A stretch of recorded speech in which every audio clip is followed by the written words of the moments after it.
Já sabemos então como, a partir da função de probabilidade conjunta, calcular a probabilidade condicional relacionada a uma ou mais variáveis.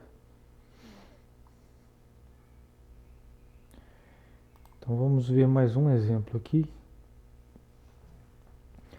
Então, é um exemplo com 3 variáveis que a gente já viu, assumindo valores, as 3 assumindo valores no intervalo 0, 1, e a densidade conjunta é 8xyz, é o produto das 3. A gente já calculou anteriormente a função de probabilidade marginal em relação às variáveis x e y. Deu 4x, a densidade deu a função 4xy. Então, se a gente quisesse calcular aqui a função da condicional da variável z em relação às variáveis x e y, então seria novamente o quociente aqui da probabilidade da densidade conjunta pela marginal das variáveis x e y. A densidade conjunta é só a gente substituir aqui os valores com x e y igual a st, 8stz. E a marginal, que a gente já calculou, 4xy, é só a gente substituir aqui os valores de x e y. X igual a s e y igual a t. Então, fazendo aqui o quociente, vai sobrar a função 2z.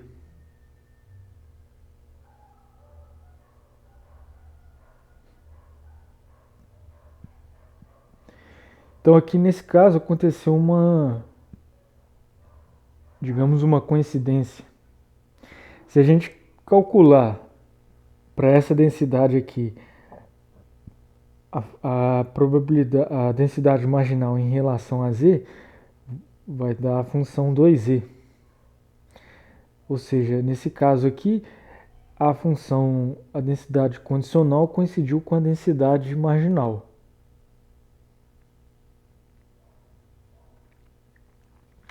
Então, da mesma maneira que lá na probabilidade clássica a gente definia eventos independentes, a gente vai também definir aqui variáveis aleatórias independentes.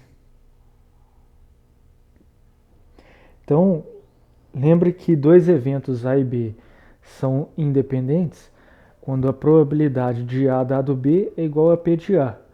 Ou seja, a informação de que o evento B aconteceu não influencia na probabilidade de A. Ou equivalentemente, né, uma relação que é equivalente, mas em geral é mais prática, a probabilidade da interseção dos dois eventos é igual ao produto das probabilidades. Então, aqui no caso de variáveis de um vetor aleatório, a densidade ou a probabilidade conjunta, ela nos dá naturalmente aqui a probabilidade da interseção de eventos. Então, a gente vai definir variáveis independentes da seguinte maneira. Imagina aqui que a gente tem n variáveis, no caso aqui discretas, com probabilidade conjunta f. Elas vão ser independentes se e somente se essa função essa probabilidade conjunta foi escrita como o produto das probabilidades marginais de cada variável.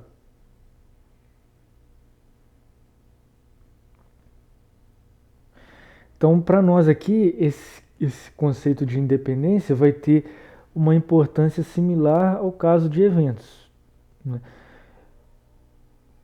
Em muitos casos, ela vai facilitar a gente calcular determinadas probabilidades e até mesmo em alguns casos a gente só vai conseguir resolver se a gente impor a condição de que as variáveis são independentes.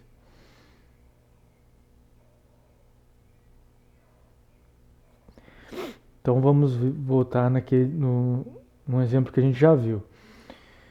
Então, um exemplo aqui de duas variáveis, x e y, com densidade x mais y, x e y definidas aqui no intervalo 0, 1. A gente já calculou as densidades marginais de cada variável. Vai ser x mais meio e y mais meio. Então, nesse caso aqui, a densidade conjunta não vai ser o produto das duas densidades marginais. Então, as variáveis não vão ser independentes, serão dependentes. Por enquanto, a gente só está aplicando a definição que a gente viu de variáveis independentes. Então, agora vamos ver outro exemplo com variáveis contínuas. É aquela de 3 variáveis em que a densidade aqui é o produto do valor de cada uma, 8 vezes o produto dela. Se a gente olhar para a marginal de cada variável, vai ser de x vai ser 2x, de y vai ser 2y e de z vai ser 2z. Nesse caso, então, a probabilidade conjunta vai ser o produto aqui das três marginais. Ou seja, essas três variáveis vão ser independentes.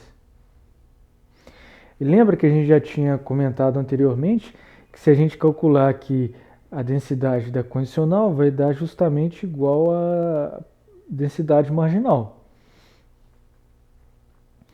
que é, quando a gente olha para eventos, essa primeira definição aqui que a gente dá para eventos corresponderia a essa igualdade aqui que ocorre para eventos independentes.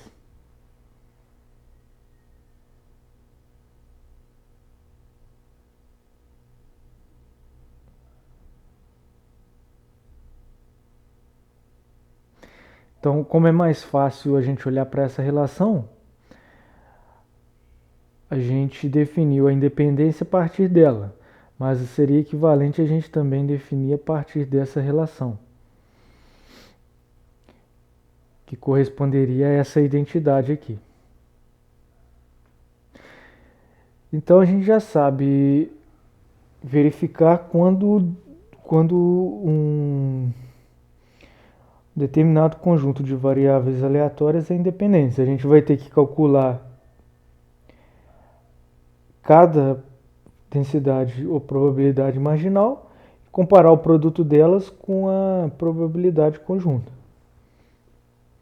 Se forem iguais, as variáveis são independentes. Se der uma função diferente, as variáveis são dependentes.